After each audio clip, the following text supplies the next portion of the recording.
the legendary Eric Kraushaar in the house, and welcome to Growing Pains with Andrew Heckman. How you Thank doing, you. buddy? I'm good. How are you? I'm very good, thank you. It's a nice way to spend a Sunday afternoon. This is a great way to spend a Sunday afternoon, and we're just kicking it old school. Well, I wouldn't call this old school, but I know I'm so new school. It's on this episode 8.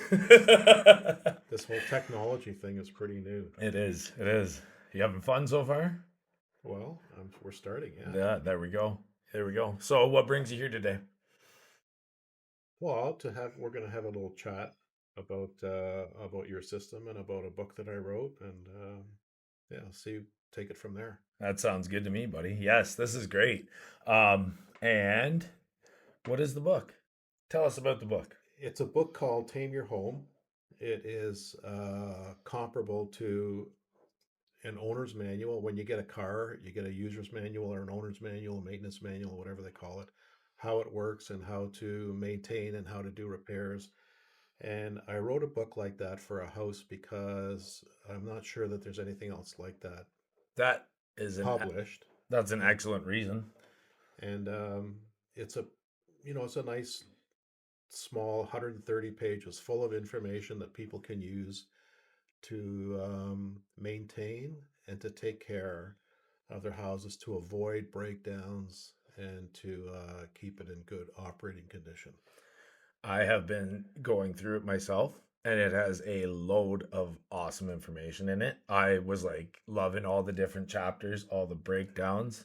Yeah. It is a great way to look after your house. So I'm very enthused about it, and I actually recommend it to all of my clients because, well, I mean, it's a great way for them to kind of look at what they should be getting done regularly, or even like a little bit of a schedule as to when Yeah. things should happen. So Yeah. it's very, very handy. So the way it's broken down, I mean, there's a couple of introductory chapters.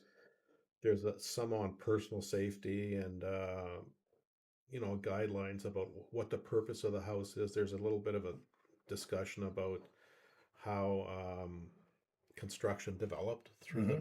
through Canada and also through the United States, building codes. Um, so there's a bit of an introductory information section, and then the next main section would be the alphabetical index of items within a house, broken down on an indoor and then an outdoor. Whoops, Oh, that's okay. then an outdoor uh, heading, and then the other main section is the checklists. Yeah. So there's a checklist broken based on the different seasons and things to do. And there's an example of how to set up a checklist, Excel sheet or whatever, That's excellent.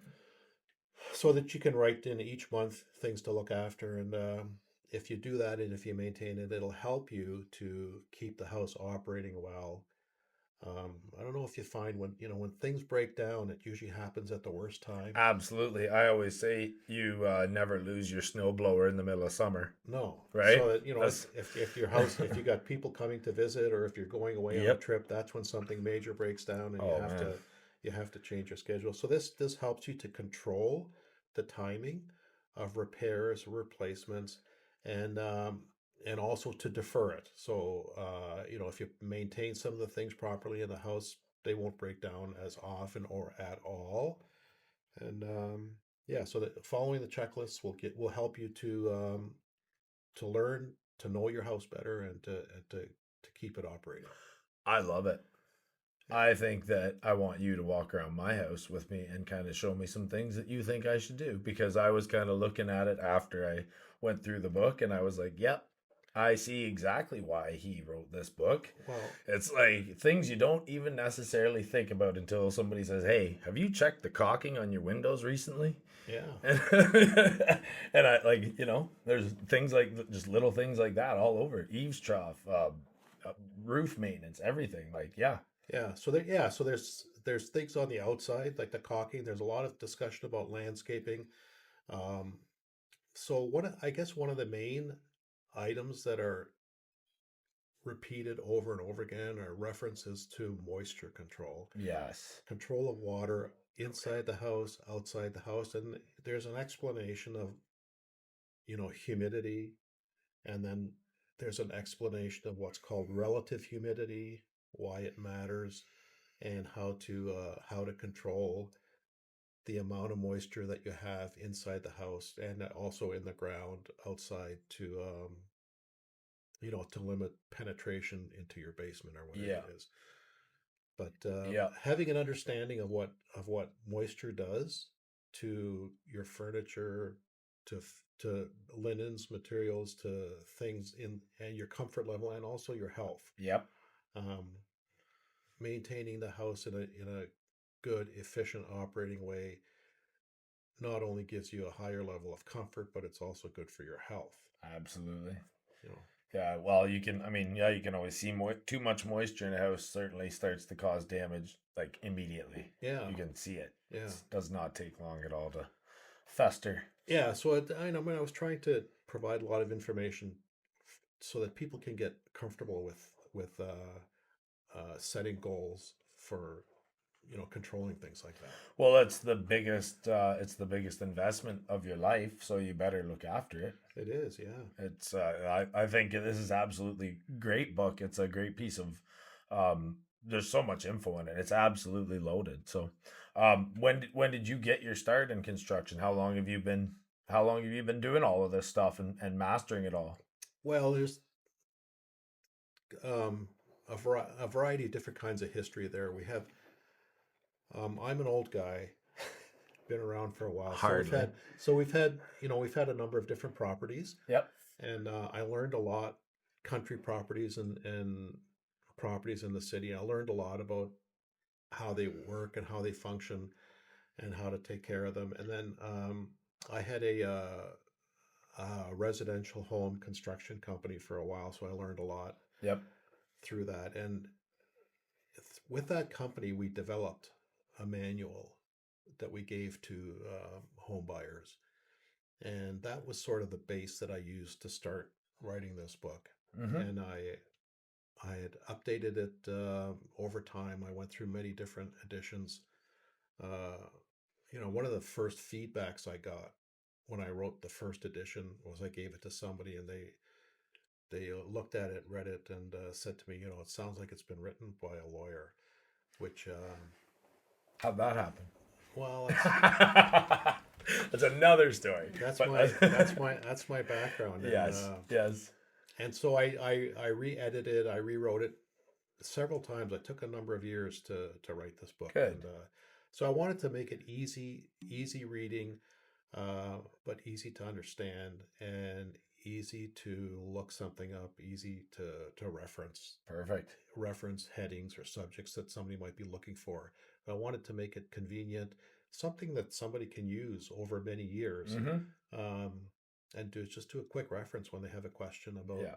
something that they might see in their house. What does it mean, or different surfaces, flooring, countertops, windows, glass, whatever it happens to be, lights, how to clean them, how to take care of them, and there's a lot of references to when things getting changed or renovation or Yeah. replaced, and when you can do it yourself and when you should really hire a professional. That yes, that is a great first point of reference for any homeowner because Yeah, there's definitely a need to call a professional, and then sometimes it's not nearly as complicated as you think, and this is the thing that you can go to, and it says, hey, this is how you do it, and yeah, it's not as hard as you think. yeah. Or Or sometimes there are, and there are issues that you might not anticipate, and yep, it's good to have a professional to do things. for sure. Like you said, it's a big investment, and when you have to do maintenance or repairs, it's not always the best idea to try to save a few dollars Yep, by doing it yourself. yep. You can cause a lot more damage, or you can cause injury to yourself. Oh yeah. A lot of people injure themselves when they do home repairs or What's the most maintenance. common one you figure? I think I have an idea because I don't mess with it at all. I let the pros do it every time. But what's your thought? What's the one that hurts people the most? You figure Well, I don't know. I mean, I know there's a number of them. there It's just, is. but one area that probably people don't anticipate that's dangerous is using a ladder. Okay, fair enough. Um, I was gonna say electrical because people tend to, because there's no specific way to necessarily navigate doing your home electrical safely. It's still a gray area for like, you know, the electrical safety board and all that. Absolutely. They let homeowners work on their own electrical, and I don't know that that's a, I mean, if you have knowledge in the background in it, sure, that makes sense, but Yeah, it is a very, very dangerous thing to play around with. it's a So, perfect example of that saying of a little bit of knowledge yeah, is dangerous. yeah, So people think they have a little bit of knowledge that they can do it themselves, but they can end up hurting themselves or doing damage, and ultimately they may burn their house down amen to that. because of a bad connection. Yeah, a lot of people I saw work on some electrical, and I thought I should double check that with an electrician after you're done. Sure. And Yeah, the other area that is plumbing. That if you don't make a good connection, you have drips and maybe not follow up and not be aware of it, and there's damage being created over time, and it gets yeah, worse and worse. Then all of a sudden, you've got a massive issue. massive issue with deterioration or mold Yes, or breakdown, whatever it happens to be. So amen to that. Yeah, ladders is a really interesting one. I'm glad you mentioned that because that's one that people don't often think of. Heights, working at any sort of height, exactly. or like not even that. It's not even that tall. Like falling from 2 feet can be very detrimental. Yeah, Falling from yeah, 20 feet can be yeah. deathly. Yeah, a lot of people go to the emergency department because they've hurt themselves falling off a ladder. It's pretty common. Yep. And part of the there's a section in there about your personal care, your personal fitness, Mm-hmm. your wellness, your mood at the time, your state of mind before you start doing work in the house. Did you get enough sleep? Yeah, exactly. All that stuff. And it's important to ask yourself those questions.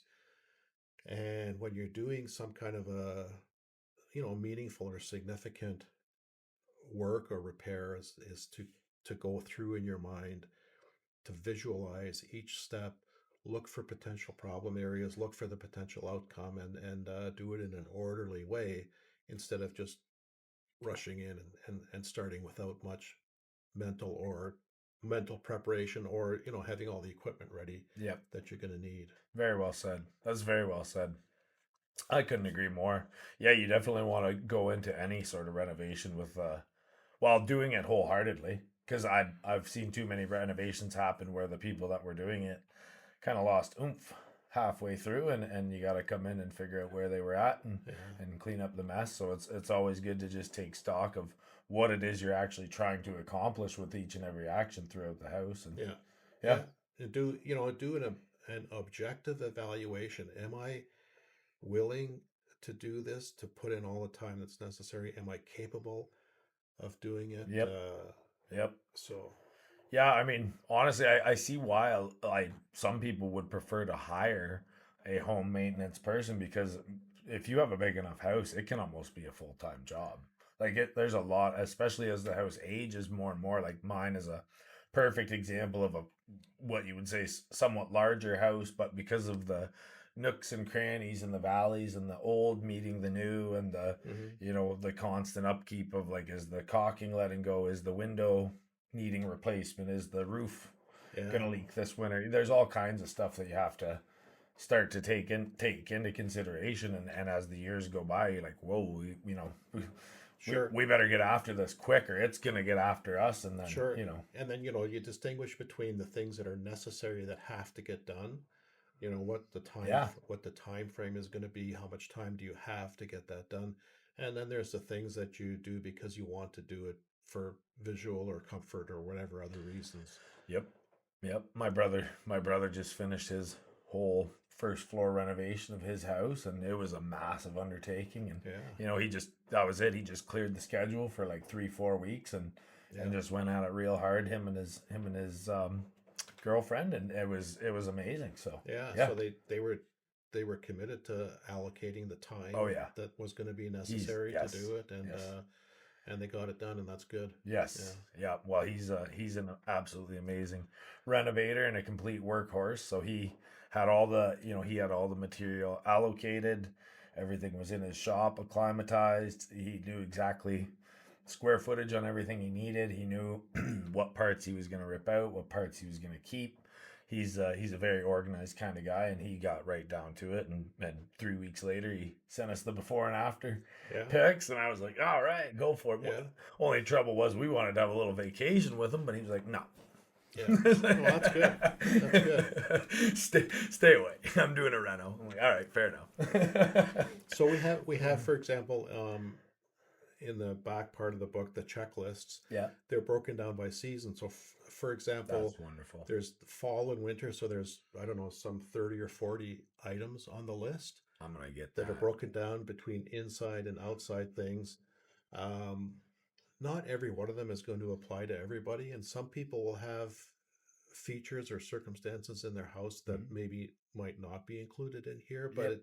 the things that are in the book are the most common items that people will see, and then they can make their checklist and look through the list and see which ones apply to them, and say these are the ones I'm going to do in October, these are the ones I'm going to do in November, these are the ones I'm going to do in December, and add them all in on a schedule. And some are going to be annual, some are going to be semi-annual, some are going to be monthly. Mm-hmm. And then there's the list of things for spring. There's another list of, I don't know, 30 or so items for the springtime to Yep. prepare. A lot of that is outside work. Wonderful. And then there's another list for summer, and some of the more regular, non-seasonal type of things. An example is checking your GFCI plug. Yep. You want to do that once a year just to Yep. make sure that they're functioning properly. Good thought. Um, and then there's some that are broken down on a subject basis, like decks, uh, for checking the wood for looking for splinters, looking for finishes, and things Yep. like that. So Getting a little bit slick. If it's that old pressure treated, you got to give a yeah, little pressure wash off every yeah, once in a while and yeah, get some grip back. yeah. Yep. There's always something to do around the house, it seems. So, do you have a favorite and a least favorite activity that you get into in terms of maintenance? Like, is there something that you truly enjoy doing versus something that you like wish you could pass to the carpenter or pass to the maintenance guy? I mean, I don't know. I wouldn't. For me personally, I wouldn't really assess it on that basis. Things I would pass on are things that I don't feel comfortable doing, Fair enough. that I don't have enough knowledge, or that could be dangerous, or could Yep. result in catastrophic consequences if they're not done right. Absolutely. Um, but just regular maintenance things, sure, I enjoy it. I mean, I have a house that I live in, and when you do that, you should enjoy taking care of it. Um, I think it gives you a nice feeling of accomplishment For sure. to take care of a place. And It's if like, you follow a lot of the recommendations in the book, you'll get a good result, yeah. and you'll have a place that you enjoy, and you'll have a personal ownership in the condition and the functionality that Yeah. that you've built into the house. Um, One of the side benefits is that you'll enhance the value of it. You Yes. take good care of it. If it doesn't break down, it's not going to cause damage. It's not going to be something that would be a detriment if you're trying to sell Hmm. it at some point. So That's very, very wise advice. Yes, that's all good stuff.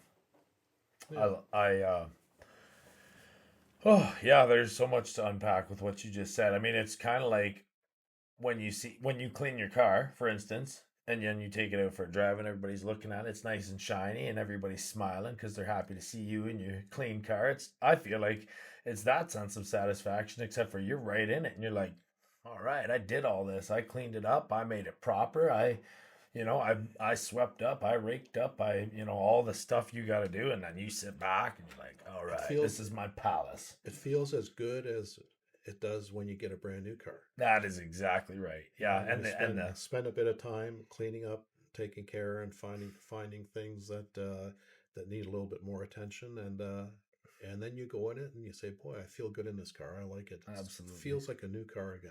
Pride and ownership. Yeah, Pride and ownership.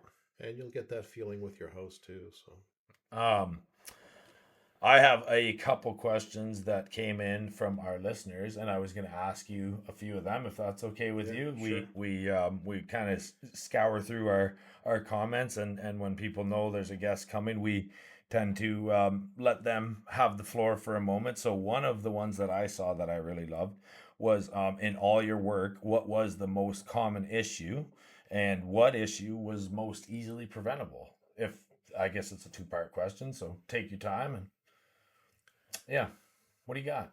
What do you think? Um, Probably the most common area where there were issues or concerns or things that people thought that they weren't happy about was their management of water and moisture. Okay.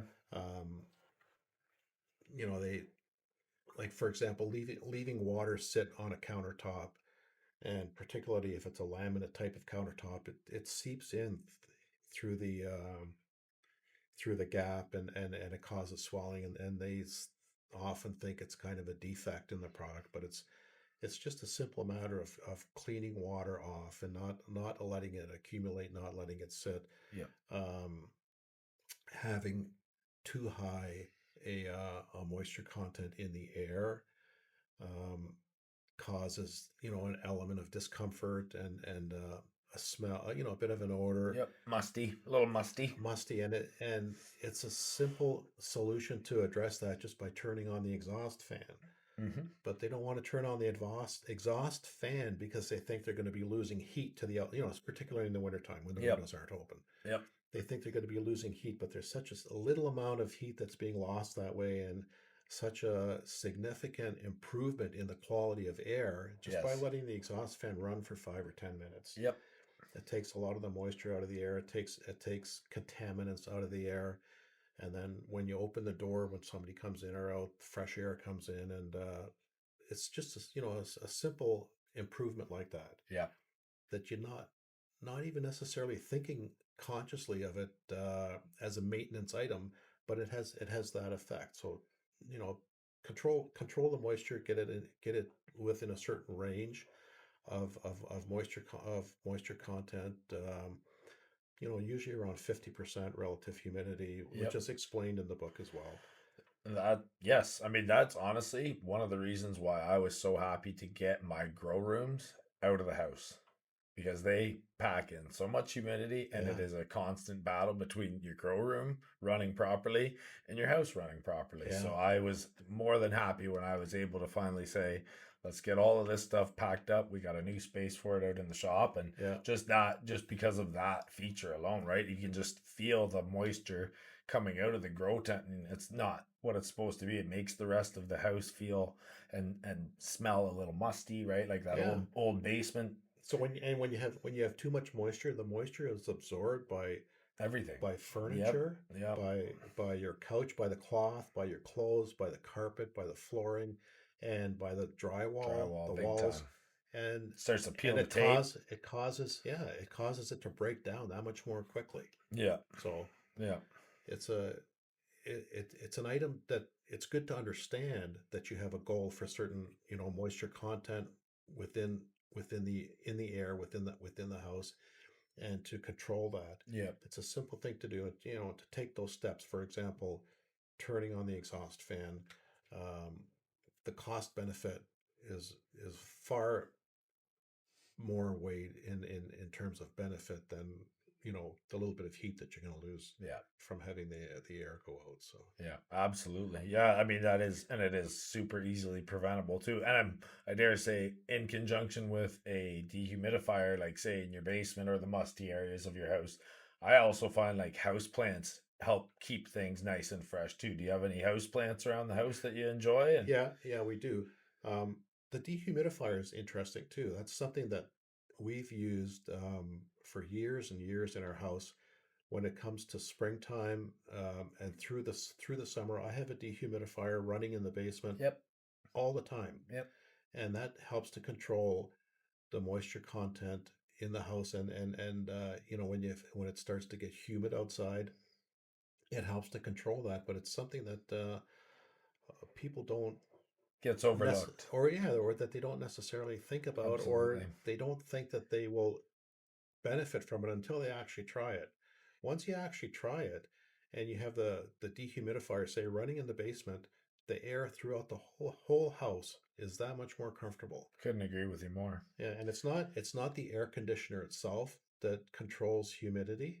It controls the temperature, but the air can be extra humid still, even still with the air conditioner running. So the Yeah. dehumidifier does make a big difference. My mother and father were very clever when they set up our dehumidifier in the basement. It runs into the sump pump, and then the sump pump pumps it out into our little koi pond up by the deck. So the koi pond's constantly getting a little refresher of very, very clean water that's Fresh just been, water, yeah, yeah, pulled through the dehumidifier, so it's completely clean, and yeah, good it gets idea. pumped. Yeah, it's great. It's a very cool little feature of our house. So Yeah, good. yeah, I really enjoy it, and it helps immensely with stagnation in the summer Yeah, and all that stuff, and it even lets the pond kind of run a little bit longer into the fall, winter, and then yeah, it does eventually freeze over, and the sump yeah, pump doesn't run so much, but yeah, yeah, yeah. it's No, cool. that's good. It's a fun little thing we did. So Yeah, yeah, excellent. yeah. Is there anything else that's like? I think one thing I've downspouts and eaves troughs I tend to think is like a little bit overlooked, and I wish I designated more time, maybe quarterly, to it. Just get we live in a lot of trees, so we have Sure. a pile of buildup, and we I think that's one thing that we need to schedule in more regularly, because it gets built up and then it's a huge job instead of, Cleaning out the eaves troughs. yeah, Yeah, yeah, and making sure the downspouts are functioning and get. climbing up the ladder. So you want to make sure the ladder is safely set up, Yeah. and so you can clean out the eaves troughs. The downspout have an extension Mm-hmm. on the outlet so that it takes the water away from the foundation. What do you recommend for like a minimum there? Do you have a preference yourself? Like 6 feet, 10 feet? What do you think? Well, not necessarily. I mean, it really depends on the grading Fair enough. of the soil, but it's critical to have grading with a slope away from your foundation. Yep. And as long as you have the water draining, say, probably 4 feet, 4 to 6 feet would be good. Yeah. If you have the water coming out of the downspout, that distance from the foundation, it'll get absorbed into the ground, probably far enough away from the Yeah. foundation, so you're not going to have an issue of moisture penetration through the walls or through the floor of your Yeah. basement. Well, and that's certainly something to like stay on top of too, because I find like once you get, like, if you say have a downspout elbow fall off in like a winter, ice buildup or something, which is a fairly common thing to have Yeah, happen. Just yeah, it just cracks the elbow and it falls, and you don't notice it till spring, but during that time it's been rifling water straight down the edge of your foundation, and once that path has been established, it's very easy for water to find its way back to that. But if you've kind of maintained it all along, and you know that the water's being diverted, yeah, you're not going to have any short-term quick accidental buildup like that, and then have to deal with this water seepage into your basement or whatever. Because I think that actually happened here with the shop because of the massive expanse of roof, hmm, and rather than having the downspout working properly and diverting it away from the house and away from the shop, the downspout had been forsaken, so to speak, and then it was one winter of just absolute ice buildup and a lot of really heavy thaw and a lot of rain, and then we noticed on that side of the house adjacent to the shop there, all of a sudden we're seeing a little bit of water seepage in along the foundation edge, and that was enough for me to say, okay, it's downspout season. So yeah. So you know that's on the checklist. yeah, So yeah, that's something you want to write into your calendar, so that absolutely, maybe September and May, maybe twice a year, yeah, check it. yeah. Make sure that they're functioning properly. Hopefully that answers your person's Oh, I question. think so. I think so. Yeah, there's a couple more questions too, if you don't mind. For sure. Cool. What are some of the most unique builds or projects that you were part of, that you've been a part of, that you've completed? What do you Well, got? I mean, we in the construction, we did mostly small to medium sized residential homes. We did some interesting townhouses with that were called a reverse walk up. So they were built into a hill, so that you'd come in the driveway and you drive into the garage, which is actually then part of the basement, and you walk up one level to get to the main floor. Cool. And then you have your walkout off of the kitchen or dining room onto the ground level. So instead of having an elevated deck, you have it at ground level. So um, that's kind of an interesting floor plan Hmm. to to to, to develop the reverse walkout. Um, and we did some designs with say second floor balconies where you'd have a walkout from the master bedroom and you could sit there and have your coffee in the morning. Yeah. And so we tried to develop some interesting floor plan designs, and Sounds they were interesting. and they were quite I love popular. it. Yeah, they were Yeah. popular. People liked them. So That's cool. Yeah. Yes, that sounds very cool. Did I ever take you down to the did we ever go down to the Earth House there that never quite got completed there right on the highway? Did I I ever don't show you that I don't build? think so. No. That was I think that was probably one of my more fascinating builds. I learned a lot about like tying the house into the geology of the earth, whether or not the earth was kind of willing to do anything about it. Is just a huge massive chunk of concrete plunked down and then concrete walls built up around it in a cavernous structure, but it faced perfectly due south for the southern expanse of the sunlight and all Yeah. that, and it was completely heated by geothermal and wood stove, and Oh, okay. it was designed to be very, very like carbon neutral, not have any carbon footprint at all. And then by the time the garden had been placed over top of the roof, it was going to be actually carbon negative, taking it out of the system. The owner, for whatever reason, just he didn't follow through with some of the his side of it, and the shell sits there to this day, and it's kind of sad to look at. But I mean, that was getting it going and building it. I thought that was the coolest concept, and I mean, Yeah. I hope someday somebody decides they want to complete that and make it work, because as far as I can see, the structure was still good. It was just the homeowner, he didn't follow through with what he was doing. And much to your earlier point there, I don't think his heart was quite in the build the way he thought it was. And Yeah. yeah, he got so far along, and he didn't It'd be interesting to go and have a look at it I sometime. would happily take you down there. We could Yeah. have a little walk around. Yeah, it was a pile of concrete, man. It was crazy. So, but yeah. Anyways, enough about me. Let's talk about you. Um. Why were you interested to write the book, and have you ever written any other books? Are you thinking about writing another? Or? Well, no, I haven't written another book, but what I thought was, I had that information.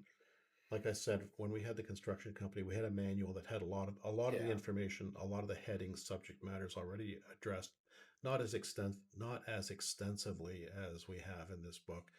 Um, but it was there, and I know a lot of young people, um, for whatever reason, don't really have a knowledge or a level of comfort in how a house works and how to maintain it and how to take care of it. So I thought this would be a very useful, convenient method for them to get that kind of information. Yeah. It's fundamental. It's not a book on, how to do major repairs, but how to take care day to day, Yeah.